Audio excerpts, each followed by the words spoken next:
Padre Celestial, gracias, Señor. Gracias porque tenemos de tu parte todo. Podríamos decir mucho, podríamos decir millones de bendiciones, multitud de bendiciones, pero sabemos que tenemos toda bendición espiritual. Nos has bendecido con toda bendición espiritual en las regiones celestes en Cristo Jesús. Y la palabra toda bendición no deja fuera nada que se nos pueda escapar, porque ya todo lo has hecho tú por nosotros. Tú eres el todo y en todos, y estamos completos en ti. Y Señor, no hay mejor lugar en donde estar que contigo. Y no nos referimos a un lugar físico como este templo, este local. Nos referimos a ti, a nuestro Señor, al que es Dios, al que es Señor, el que es fuente de gracia, de misericordia y de paz, el que a través de Él el Espíritu Santo fue derramado en nosotros. A ese Señor que viene otra vez es al que nos referimos cuando decimos que no hay mejor lugar para estar sino en Cristo Jesús. Te damos gracias, ponemos en tus manos este mensaje, pero también te rogamos que pongas en nosotros, quizá al final del mensaje, el tener en nuestro corazón y en nuestra mente presentes a todos aquellos seres queridos, familiares, amigos, compañeros de trabajo, vecinos, que todavía no te conocen, que todavía no te dicen Señor, que todavía no tienen tu Espíritu Santo morando en ellos. Pon en nosotros esa carga por ellos, Señor, para que te conozcan, para que acudan a ti, porque los tiempos ya son malos, ya son los últimos días, Señor, y tú vienes pronto. Y si estamos fuera de ti, si estamos separados de Cristo, no hay más que maldición, no hay más que condenación eterna. Por eso te rogamos, Señor, que cada uno de los que ya hemos confiado en ti, que estamos hoy, por escuchar este mensaje, salgamos con renovadas energías para poder hablar tu palabra, para predicar tu mensaje de salvación, porque es poder de Dios para salvación a todo el que cree. Y quizá hay muchos ahí en nuestra casa, en nuestra familia, en el trabajo, en la escuela, que están dispuestos a creer, pero no han oído. Por eso te pedimos, Señor, pon esta carga en nosotros, para que saliendo de aquí estemos totalmente decididos a hablar de ti, a poner tu evangelio al alcance de la gente. Bendito seas, te damos las gracias en el nombre de Cristo Jesús. Amén.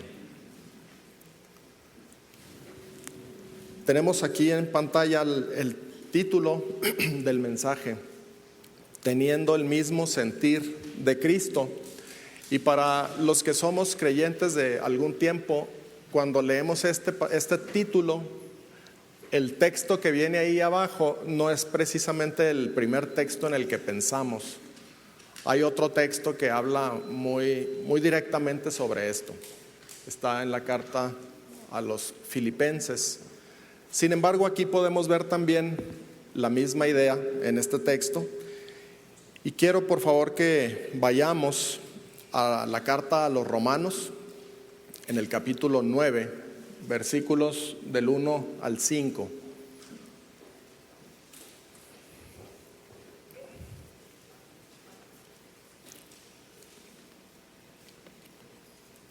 Romanos 9, del 1 al 5. ¿Lo tenemos?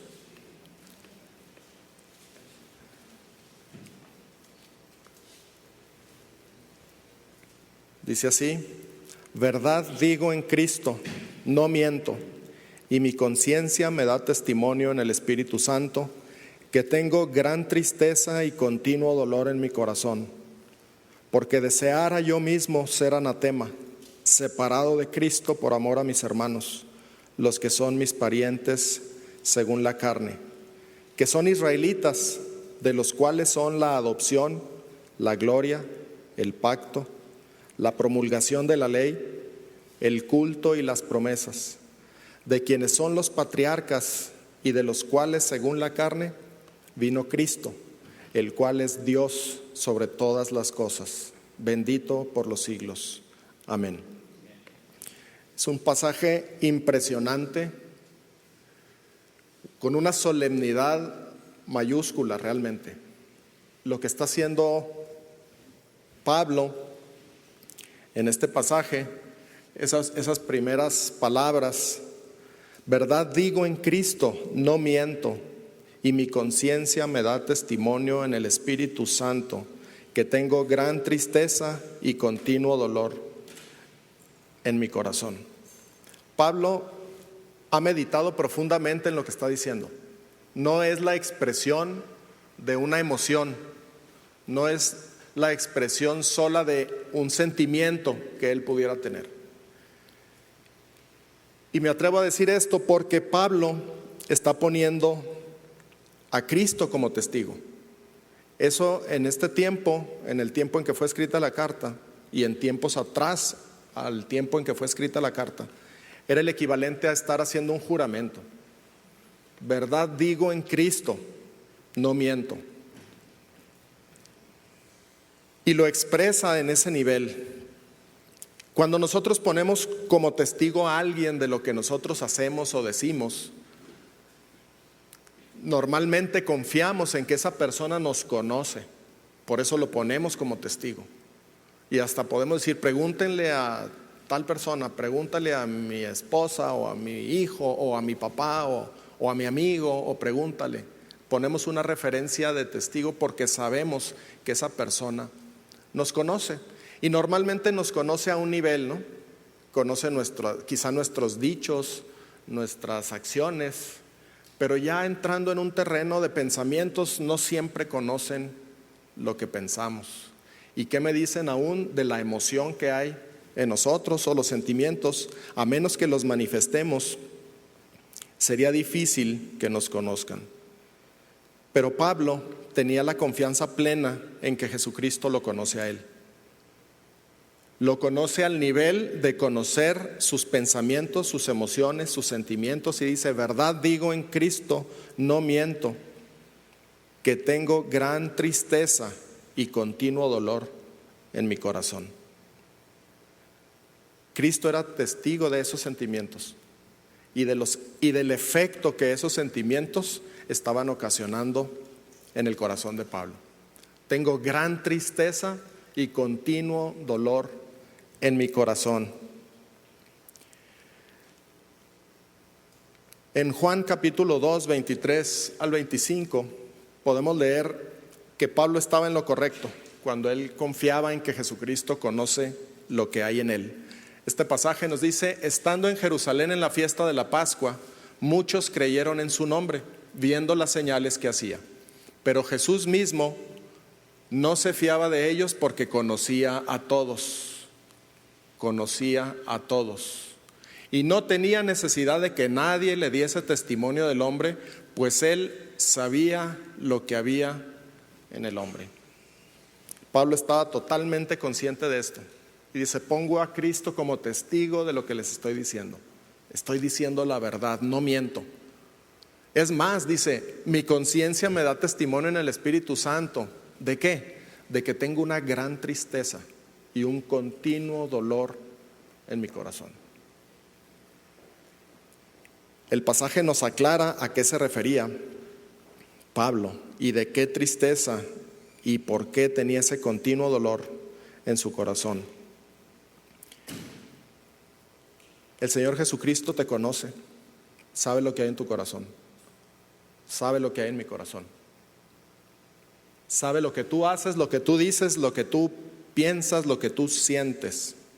No tiene necesidad de que nadie le diga nada acerca de mí o de ti, porque Él conoce a todos. Él sabe lo que hay en nosotros.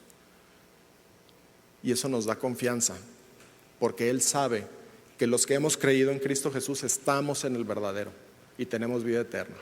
y nuestro nombre está escrito en el libro de la vida. Pero ¿cuál es la razón de la tristeza de Pablo? En el versículo siguiente dice: porque deseara yo mismo ser anatema, separado de Cristo por amor a mis hermanos, los que son mis parientes según la carne, que son israelitas. Esta tristeza y este continuo dolor se agolpaban en Pablo por la condición espiritual del pueblo de Israel. Él está consciente de que el pueblo de Israel, con todas las bendiciones que habían llegado para ellos, a pesar de eso, estaban sin Cristo. No habían creído, estaban alejados, estaban separados de Cristo. El texto nos dice todo lo que ellos tenían, los cuales son israelitas, de los cuales son la adopción, la gloria, el pacto, la promulgación de la ley, el culto y las promesas, de quienes son los patriarcas y de los cuales, según la carne, vino Cristo, el cual es Dios sobre todas las cosas. Todo eso era privilegio del pueblo judío. A ellos le pertenece la adopción, la gloria, el pacto, la promulgación de la ley, el culto y las promesas, los patriarcas, de ahí viene Cristo. Y Pablo dice: yo tengo un profundo dolor en mi corazón por ellos. Yo estoy sumamente triste por ellos porque no han creído. Es el contexto de lo que estamos leyendo. El pueblo de Israel, con todas estas bendiciones, se había perdido. Y aquí vamos a ver rápidamente, porque no es la intención de ver de cerca los fallos del pueblo de Israel. Pero vamos a ver rápidamente algunas cosas que nos dice el pasaje. Dice: no por ser descendientes de Israel, o sea, de Jacob, son todos hijos. Versículo 6. En el versículo 7 dice: no por ser descendientes de Abraham, son todos hijos. Porque el versículo 8 dice que no se es hijo de Dios por ser hijo según la carne, es decir, biológicamente. Entonces Pablo lo que está diciendo: mis parientes según la carne, que son israelitas, no todos han creído. No todos están en Cristo. Es más, están separados. Ahorita vamos a regresar a esa parte. Están separados de Cristo. ¿Por qué? Porque ellos se confiaron en que por ser descendientes de Jacob, de Israel, entonces ya estaban contados como el pueblo de Israel. Otros decían: es que yo soy descendiente de Abraham, pero eso no es suficiente. El Señor Jesucristo les dijo en una ocasión a los fariseos, discutiendo con ellos: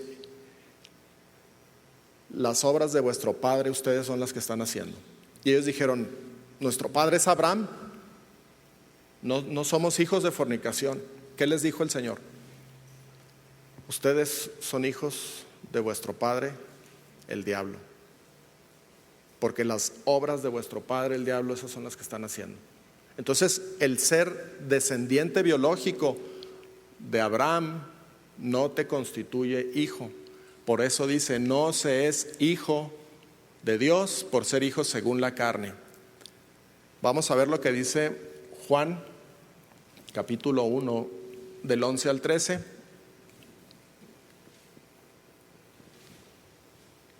Ahí está. A lo suyo vino y los suyos no le recibieron. Está hablando del Señor Jesucristo. Mas a todos los que le recibieron, a los que creen en su nombre, les dio potestad de ser hechos hijos de Dios, los cuales no son engendrados de sangre, ni de voluntad de carne, ni de voluntad de varón, sino de Dios. Ahí está. A los que creen en su nombre les da el poder de ser hechos hijos de Dios. No es por voluntad de hombre, no es por linaje de sangre, sino que es por la voluntad de Dios. Esa es la misma situación que sigue vigente desde los tiempos antiguos del pueblo de Israel, cuando recibieron la ley, hasta nuestros días. La única manera es creer en su nombre, y de esa manera Dios nos da el poder de ser hechos hijos de Dios. Los que son engendrados según la voluntad de Dios. Ese es el camino de Dios, es la única forma, es el único método, no hay otro. Y el pueblo de Israel estaba errando en ese sentido. El capítulo 10 de Romanos, regresamos a Romanos, pero ahora en el capítulo 10, versículo 1, dice: hermanos, ciertamente el anhelo de mi corazón y mi oración a Dios por Israel es para salvación. Israel necesita salvación. Está separado de Cristo, está sin Cristo, y la fórmula de Dios sigue siendo vigente para ellos. Israel está sin Cristo, Israel necesita salvación, y lo leímos ahorita en Juan.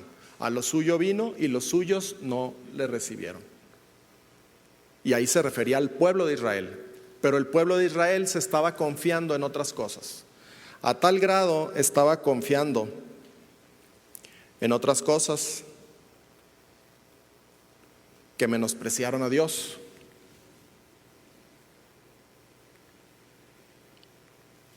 Versículo 31 y 32 en Romanos 9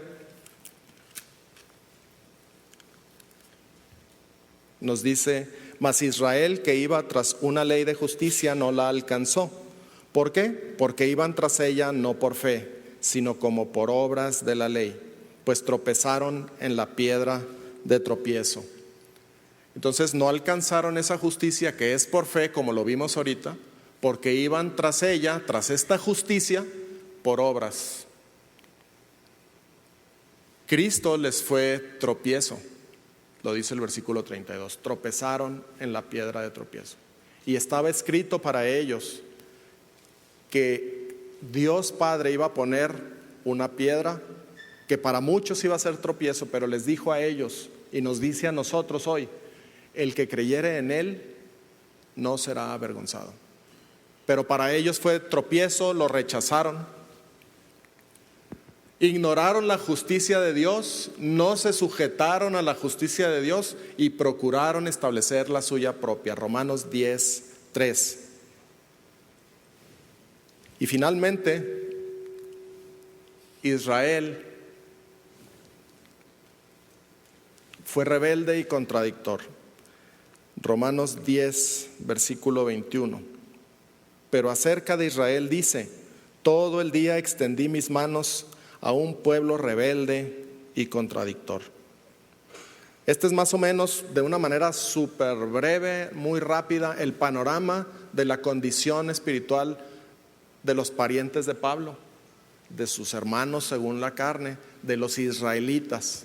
Él veía todo este panorama y decía: hay un profundo dolor en mi corazón, hay una gran tristeza por mis hermanos, porque ellos menospreciaron a Dios, no tomaron en cuenta la justicia de Dios que es por fe y quisieron establecer la suya propia.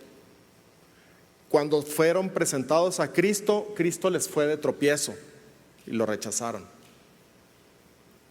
y muchas otras cosas más. Y al final de cuentas el resumen es: siempre fueron rebeldes y contradictorios. Estuvieron rechazando, oponiendo la verdad de Dios, a pesar de que el pueblo de Israel tenía todas las bendiciones que vimos ahorita.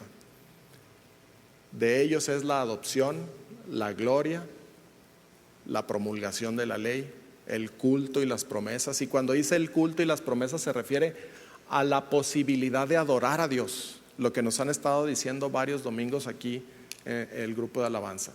Considera, hermano, es un privilegio enorme poder nosotros decir que tenemos acceso a adorar a Dios. No todo el mundo, no todo el tiempo tuvo ese privilegio. El pueblo de Israel era, y luego en el pueblo había una ciudad, y luego en la ciudad había un templo, y luego en el templo estaba prohibido que entrara nadie que no fuera del pueblo de Israel. Y todavía se restringía más hasta llegar al lugar santísimo, donde nada más una persona una vez al año podía entrar a la misma presencia de Dios. El sumo sacerdote era el único que podía hacerlo. Pero Cristo Jesús rompió ese velo de separación y puso un camino vivo, nuevo, para que tú y yo podamos estar ahí. Pero el pueblo de Israel era el depositario original. De ellos era el culto, es decir, todas las ordenanzas, toda la liturgia que seguían para adorar. Tenían especificado cada elemento, cada parte del mobiliario del templo. Y cada parte del mobiliario del templo tenía una función específica. No vamos a entrar en detalle hoy. Algún otro domingo podríamos considerar eso, pero hoy nos basta saber que Israel menospreció a Dios con todas las bendiciones que le había dado, con todos los privilegios únicos. No había nación en el mundo capaz de decir: nosotros servimos al Dios vivo y verdadero, y lo servimos mediante este orden, mediante este culto. Y conocemos eso porque tenemos la ley en nuestras manos. El mismo Pablo, en la misma carta a los Romanos, dice: ¿qué ventaja tiene pues el judío? Allá por el capítulo 3, algo así. Y dice: mucha en todas maneras, porque a ellos les fue confiada la palabra de Dios. Y esa palabra es impresionante, que Dios mismo haya confiado su palabra, su revelación, a simples seres humanos. Y aparte de eso, rebeldes y contradictores. Es verdaderamente para asombrarnos. Pero bueno, esa es la condición, ese es el escenario, eso es lo que Pablo está observando en relación a su pueblo, y eso lo llena de una profunda tristeza, y esa profunda tristeza lo llena de un continuo dolor en su corazón. ¿Cuál es este nivel, esta tristeza y este continuo dolor? Para mí es algo ejemplar para nosotros, y ejemplar por dos razones. Una, por el nivel al que llega el amor de Pablo por los no creyentes, y también por la manifestación del carácter de Cristo que esto implica. En cuanto al nivel del amor, les puedo decir que seguramente tú y yo hemos sentido en varias ocasiones una gran tristeza por nuestros familiares, por nuestros amigos que todavía no conocen a Cristo, ¿cierto? Yo creo que si somos cristianos y conocemos el Evangelio y conocemos que tenemos familiares que no conocen a Cristo y no tienen este privilegio, hay tristeza en nuestro corazón. Y si siguiéramos considerando a esos familiares seriamente, estoy seguro que se traduciría en un profundo y continuo dolor en nuestro corazón. Lo que pasa es que a veces no nos tomamos el tiempo. Y a veces decimos: bueno, pues no es creyente y yo sigo con mi vida y yo disfruto de las bendiciones y yo vengo y yo canto y yo tengo acceso a Dios a través de la oración, a través de Cristo. Y mi gente sigue ahí, sin Cristo. Sigue separado de Cristo. Sigue como una maldición. Ahorita lo vamos a ver. Y Pablo no estaba desapercibido de eso. Pablo dice: verdad digo en Cristo, no miento. Tengo una profunda tristeza y un continuo dolor en mi corazón por mi pueblo, por mis parientes, por los que son israelitas. El nivel del amor de Pablo llegó a la máxima expresión que cualquier persona pudiera llegar a tener o a decir. ¿Cuál fue ese nivel? Dice ahí, vamos a Romanos capítulo 9, versículo 3. Porque deseara yo mismo ser anatema, separado de Cristo, por amor a mis hermanos. Wow. No sé si a ese nivel nos hemos entristecido porque mi papá o mi tío o mi sobrino no es creyente. Pablo sí. Pablo se entristeció a ese grado de llegar a desear ser anatema, que significa maldición. De llegar a estar separado de Cristo, si eso de alguna manera fuera posible y si de eso de alguna manera ayudara a los israelitas. En ningún otro lugar y en ninguna otra persona pudo ver Pablo ese ejemplo. Y no crean que estamos exaltando a Pablo. ¿De dónde sacó eso Pablo? Él tenía un modelo que tú y yo tenemos. Él tiene un modelo por el cual llegar a pensar también, por amor a tus hermanos, a tus familiares. Ese modelo es el Señor Jesucristo. El Señor Jesucristo no nada más tuvo la profunda tristeza en su corazón no nada más pensó o deseó llegar a ser maldición o separado, en este caso del Padre. Él lo llevó a cabo por amor a ti y a mí. Cristo Jesús se hizo maldición por ti y por mí. Cristo Jesús dijo entrando al mundo: sacrificio y ofrenda no te agradaron, pero me preparaste cuerpo. He aquí que vengo, oh Dios, a hacer tu voluntad, como está escrito en el rollo de la vida de mí. Plenamente consciente de lo que iba a hacer. No fue un asesinato, no fue un magnicidio, no fue que los judíos pudieran más, porque cuando todavía no era su tiempo, el Señor Jesucristo, nos dice la Escritura, que se iba en medio de ellos. ¿Se acuerdan de esos pasajes? Dice, y querían prenderlo para apedrearlo, y él se iba. No era su tiempo. Los ángeles, seguramente mandados por Dios Padre, hacían una barrera, como cuando pasa una autoridad, un personaje, y le abre camino, y salía de en medio de ellos. En otra ocasión lo quisieron despeñar de un lugar alto, y no era su tiempo, y se escapó de ellos, se fue de ellos. En otras ocasiones era tanta la persecución contra él, y había tal aviso entre la población de que ese hombre era reo de muerte, que tenía que ir a celebrar la fiesta de la Pascua a Jerusalén a escondidas, de noche, en encubierto, porque todavía no era su hora. Cuando María le dice: oye, se les acabó el vino aquí en la boda, no tienen vino. La respuesta del Señor, cuando escuchó esa palabra, él relacionó, como lo veíamos el miércoles, el jugo de la vid es un símbolo de su sangre. Y dijo: ¿y qué tienes conmigo, mujer? Todavía no ha llegado mi hora. Todavía no es el momento en que yo derrame mi sangre por ellos. Entonces podemos ver por todos estos pasajes que Cristo Jesús estaba perfectamente consciente de lo que iba a hacer. No como en las películas que nos proyectan ahora en el cine, donde da la apariencia que hasta el mero momento que lo van a llevar a la cruz, hasta ahí, entonces para esto. No, Jesucristo es Dios, lo dice el pasaje. Jesucristo es Dios por sobre todas las cosas, y Él sabe lo que hay en el corazón de nosotros. Y Pablo, siguiendo el ejemplo del Señor Jesucristo, dijo: yo deseara yo mismo ser anatema, separado de Cristo por amor a mis hermanos. Por un lado, esa es la condición del pueblo de Israel, y esa es la condición no nada más del pueblo de Israel, sino de cualquier persona en el mundo que no haya nacido de nuevo. Si tú no has nacido de nuevo, si no tienes a Cristo morando en tu corazón, este pasaje nos dice que eres anatema, eres maldición, y estás separado de Cristo. Y eso es una cosa terrible. Bueno, Pablo decía: yo desearía, si eso ayudara, yo preferiría ser anatema y estar separado de Cristo.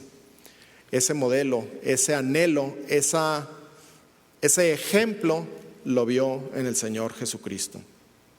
Gálatas 3:13, los invito a que vayamos a Gálatas 3:13.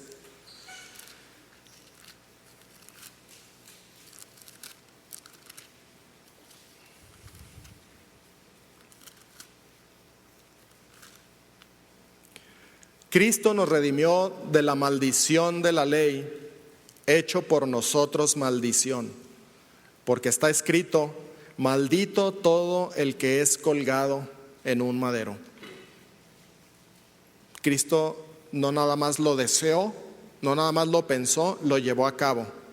Él fue hecho maldición, siendo en forma de Dios, dice Filipenses, se despojó a sí mismo, se humilló a sí mismo, se hizo obediente hasta la muerte. ¿Y qué tipo de muerte? Muerte de cruz. No es cualquier muerte, y es especial que tú reconozcas ese texto: y muerte de cruz. Para el judío, la cruz representa oprobio, tropiezo, persecución, humillación, enemistades, maldición. Vamos a Deuteronomio capítulo 21. Esta era la escritura que ellos tenían. Deuteronomio capítulo 21, versículo 22. Deuteronomio 21, 22 dice así: si alguno hubiere cometido algún crimen digno de muerte y lo hiciereis morir y lo colgareis en un madero, no dejaréis que su cuerpo pase la noche sobre el madero. Sin falta lo enterrarás el mismo día, porque maldito por Dios es el colgado. Y no contaminarás tu tierra que Jehová tu Dios te da por heredad. Cristo se hizo maldición. Por amor a ti, por amor a mí, porque era el consejo predeterminado de Dios Padre, porque así era el plan, porque Cristo es Dios. Y Pablo estaba reflejando el carácter de Cristo. Por eso es el título del mensaje de hoy, teniendo el mismo sentir. Porque Cristo también pasó por eso, por amor a nosotros, al ver que nosotros estábamos separados de Dios, que nosotros éramos maldición, Él quiso venir a rescatarnos y se hizo maldición por nosotros. Nos redimió de esa maldición que se cernía sobre nosotros. Cristo, viviendo en Pablo, solo por fe, lo capacitó para estar totalmente en sintonía con los pensamientos de Él, en sintonía con la voluntad de Dios Padre, el cual no quiere que nadie se pierda, sino que todos procedan al arrepentimiento. Por eso Pablo lo pudo decir así: yo mismo deseara ser así. Pero bueno, es imposible y no es necesario, porque Cristo ya fue sacrificado por nosotros y su sacrificio es perfecto. Y aunque yo ame a este nivel a mi familia, no puedo hacer ningún sacrificio yo que les sirva de algo, porque gracias a Dios el único sacrificio suficiente y aprobado por Dios ya está realizado.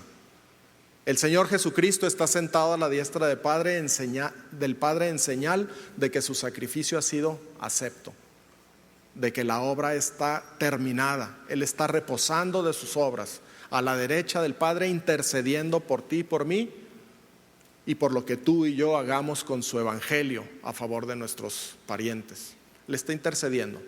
A lo mejor tú me dices: sí, yo tengo mucho amor por mi familia, pero no me animo a hablarles, no sé cómo, no me atrevo, me da pena, me da vergüenza. Es válido tener temor, pero que no llegue tu temor al nivel que llegó en el pueblo de Israel, de que Cristo te sea tropiezo. Eso es una cosa terrible.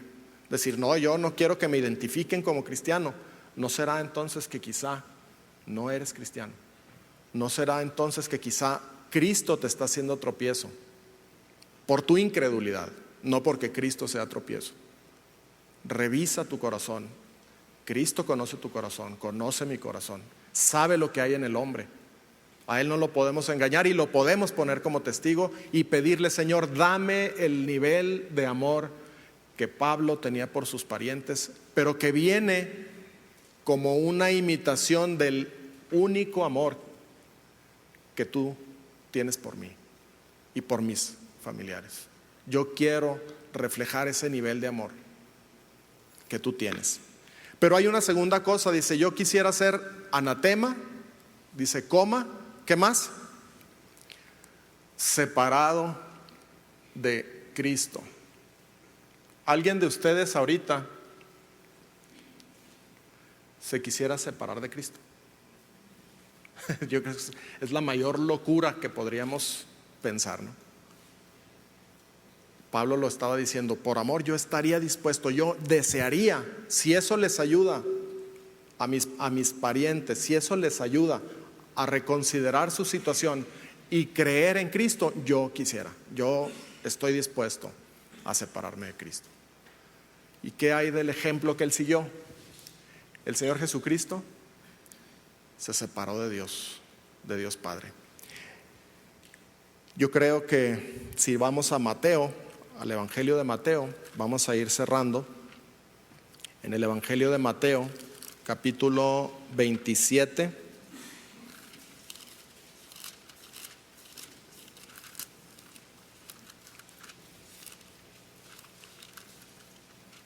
versículos del 45 y 46. Mateo 27, 45 y 46. ¿Lo tenemos? Y desde la hora sexta hubo tinieblas sobre toda la tierra hasta la hora novena.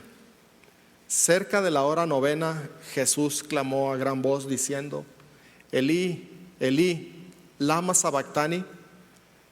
Esto es: Dios mío, ¿por qué me has desamparado? Seguramente el momento más oscuro de toda la historia, y no nada más por esas 3 horas de tinieblas, porque fueron 3 horas en donde una profunda oscuridad cubrió el mundo, desde la hora sexta hasta la hora novena. No nada más por esa oscuridad física, pero el momento más oscuro de toda la historia se verificó cuando Cristo Jesús, hecho maldición por ti y por mí, en esa cruz, le preguntaba a su Padre: Dios mío, ¿por qué me has desamparado? Una relación eterna entre Dios Padre y Dios Hijo, perfecta, sin mancha, de una comunión total, había sido interrumpida por causa del pecado que Jesucristo estaba clavando en la cruz para que tú y yo pudiéramos tener salvación. La perfecta comunión de Dios Padre con su Hijo de toda la eternidad, que se nos escapa a dimensionar eso, se rompió, se fracturó, por lo menos en este tiempo, cuando Cristo cargaba el pecado de todos nosotros, como lo dice Isaías 53:6,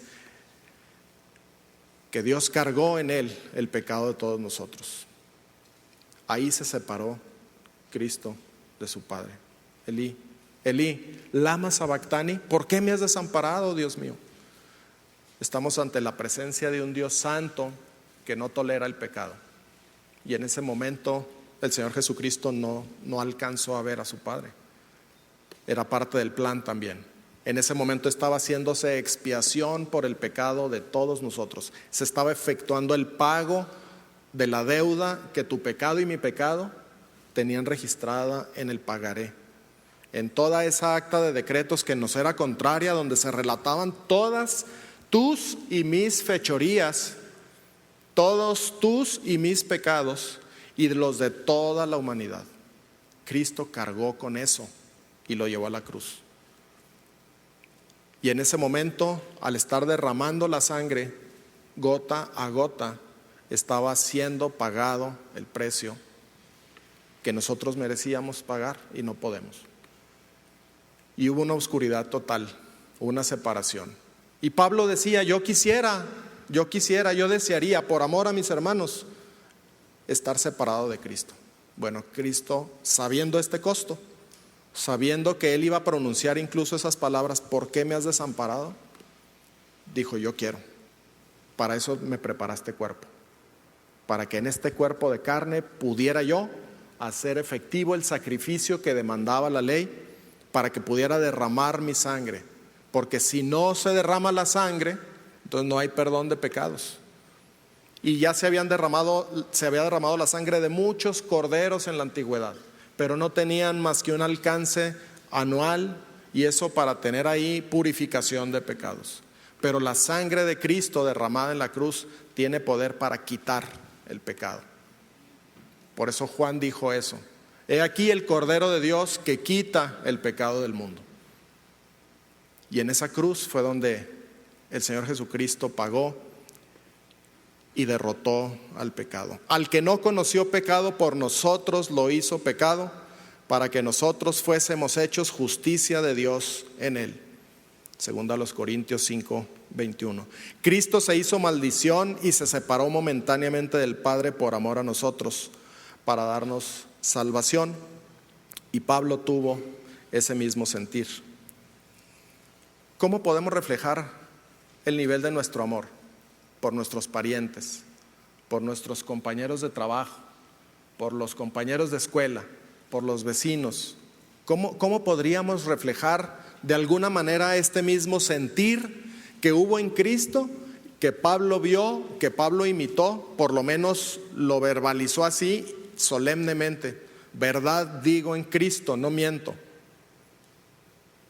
Deseara yo mismo ser anatema, separado de Cristo por amor a mis hermanos. ¿Cómo podríamos tú y yo llegar a ese nivel de amor? Y no me malinterpretes, no estoy diciendo que tengamos que decir esas palabras nosotros, pero la Escritura sí nos da, y Pablo aquí mismo nos da las pistas de lo que podemos hacer ante la imposibilidad de separarnos de Cristo, ante la imposibilidad de convertirnos en maldición, ante la imposibilidad porque ya Cristo ha hecho el sacrificio suficiente y es el que necesitan nuestros parientes. Y a lo mejor hoy tú estás aquí y todavía no eres salvo por la fe en Cristo, pero tienes familiares que ya son salvos por la fe de Cristo. Quizá tú eres el objeto de la profunda tristeza y del continuo dolor de ese familiar creyente.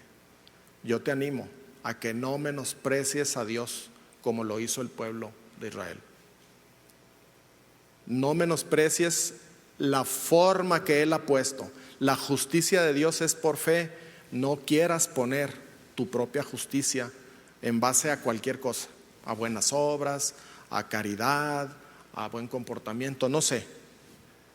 Lejos esté de ti el menospreciar a Dios. Vamos a ver lo que nos recomienda Pablo. Dice, una primera cosa es mostrar mi anhelo por la salvación de mis hermanos, orando por ellos. Romanos 10:1. Romanos 10:1. Pablo, al ver ese panorama tan desolador, no se desanima porque sabe que Cristo es suficiente todavía.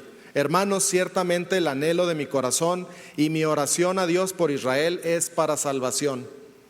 Porque yo les doy testimonio de que tienen celo de Dios, pero no conforme a ciencia. O sea, sí son muy apasionados, pero no saben, ignoran la palabra de Dios, ignoran la verdad de Dios. Porque ignorando la justicia de Dios y procurando establecer la suya propia, no se han sujetado a la justicia de Dios. Porque el fin de la ley es Cristo, y ellos no se han querido sujetar. Entonces, la primera cosa que tú y yo podemos hacer es tener un anhelo a favor de nuestros parientes, amigos, compañeros que todavía no tienen a Cristo, y ponerlos en oración para salvación. Para salvación. Una segunda cosa lo dice también Pablo ahí en el capítulo 1 de Romanos. Dice él, estando pronto para anunciarles el evangelio. Y aquí es donde a veces nos detenemos. Quizás sí tenemos un cierto pesar por nuestros familiares, quizás tenemos hasta tristeza profunda. Es más, quizá oramos ocasionalmente por ellos, pero a veces, hermano, no nos atrevemos a hablar. Y a veces nos confundimos y creemos que pues Dios va a mandar a alguien, cuando el enviado eres tú y el enviado soy yo. A nuestra familia directa, el enviado eres tú y el enviado soy yo. Y sí es importante, lo hemos estado viendo, orar por ellos, pero es indispensable hablarles el evangelio, porque la fe viene por el oír, y el oír la palabra de Dios. No hay otra manera. Dios lo dejó establecido así. Tienen que oír el evangelio, porque dice la Biblia que cuando escuchas el evangelio y crees en él, en ese momento eres sellado con el Espíritu Santo. Necesitamos hablar. Y nada más como un paréntesis, ¿qué pasaría con el pueblo de Israel? No habrán oído ellos. No habrán oído ellos el evangelio. ¿Qué piensan ustedes? Pablo lo preguntó ahí en el versículo 18 del capítulo 10. Romanos 10, 18, y podemos leer lo que estábamos hablando ahorita, desde el versículo 16. Mas no todos obedecieron al evangelio, pues Isaías dice, Señor, ¿quién ha creído a nuestro anuncio? Así que la fe es por el oír, y el oír por la palabra de Dios. Pero digo, ¿No han oído? Está hablando del pueblo de Israel. Antes bien, por toda la tierra ha salido la voz de ellos, y hasta los fines de la tierra sus palabras. También digo, ¿no ha conocido esto Israel? Primeramente Moisés dice, yo os provocaré a celos con un pueblo que no es pueblo, con pueblo insensato os provocaré a ira. E Isaías dice resueltamente, fui hallado de los que no me buscaban, esos somos nosotros. Me manifesté a los que no preguntaban por mí, esos somos nosotros.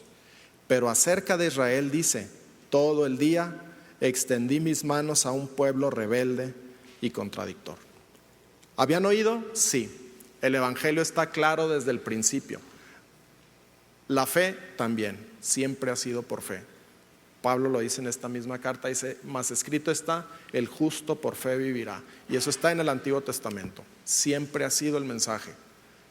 Y el pueblo de Israel ha rechazado, ha contradecido, ha querido implantar su propio método, su propia justicia por obras. Y aparte de eso, las han cambiado y las han convertido en mandamientos de hombres. ¿Cómo estamos nosotros? ¿Cómo estamos nosotros? Sujetémonos a la justicia de Dios, que es por fe. Pero en esa fe es necesario que hablemos a tiempo y fuera de tiempo, porque nuestros parientes, nuestros amigos, nuestros seres queridos, hoy, si no están en Cristo, son maldición, están malditos, están separados de Cristo, como estaba el pueblo de Israel. ¿Por qué? Por su desobediencia, por su incredulidad. Pero en Cristo hay salvación, en Cristo hay esperanza, y Jesucristo está esperando con toda paciencia hoy que tú y yo salgamos a hablarles. Una última cosa. Pablo en su carta a Filemón, déjenme ver si traigo aquí el pasaje. En capítulo 1, versículo 6, Pablo, orando por Filemón, le dice, oro por ti para que la participación de tu fe sea eficaz en el conocimiento de todo el bien que está en vosotros por Cristo Jesús. En otras palabras, oro por ti, y esa es mi oración hoy, por ti y por mí, que cuando tú y yo compartamos nuestra fe con nuestros parientes, con nuestros seres queridos, sea de tal manera eficaz que podamos transmitirles, para que podamos hacerles conocer todo el bien que hay en ti y en mí por Cristo Jesús. No te quedes con nada, hermano. Habla el evangelio. Habla el evangelio a tus seres queridos. Ellos están esperando. Si amamos a nuestros parientes, a nuestros amigos, a nuestros compañeros, buscaremos su bien. Pero no hay mayor bien, no hay mayor riqueza, no hay mayor tesoro que Cristo Jesús viviendo por fe en el corazón de esa persona. Cuando nosotros decimos que amamos a alguien, buscamos su bien, le regalamos algo, le hacemos un favor, procuramos su bienestar, lo cuidamos, lo protegemos, todo eso está bien y es perfecto. Pero no hay mayor bien, no hay mayor tesoro, no hay mayor riqueza que tú le puedas brindar a tus seres queridos que la posibilidad de que Cristo venga a vivir por fe en sus corazones. Roguemos a Dios que al compartir nuestra fe con ellos sea eficaz y que puedan conocer junto con nosotros todo el bien que está en nosotros por Cristo Jesús. Bendito Señor, gracias te damos por tu palabra, porque es clara y es viva, y tu palabra es necesario que se escuche para dar vida a los que hoy se encuentran muertos en delitos y pecados, para los que hoy se encuentran ajenos, lejanos a las promesas, a los pactos. Señor, queremos rogarte que pongas en nosotros el mismo sentir que hubo en tu Hijo Jesucristo de querer venir a morir por personas pecadoras. El mismo sentir que también tuvo Pablo en llegar a desear incluso él mismo ser anatema y separado de Cristo por amor a sus parientes que todavía no te conocían. Pone en nosotros por lo menos una porción de ese nivel de amor por nuestros parientes, por nuestros amigos, por nuestros grandes compañeros de trabajo que vemos 9 o 10 horas al día por años y que quizá nunca les hemos hablado de todo el bien que hay en ti. Danos el valor, Señor, danos el amor por ellos. Pone en nosotros la confianza de que serás tú el que hable a través de nosotros. Bendito seas, Señor. Nos ponemos en tus manos en Cristo Jesús. Amén.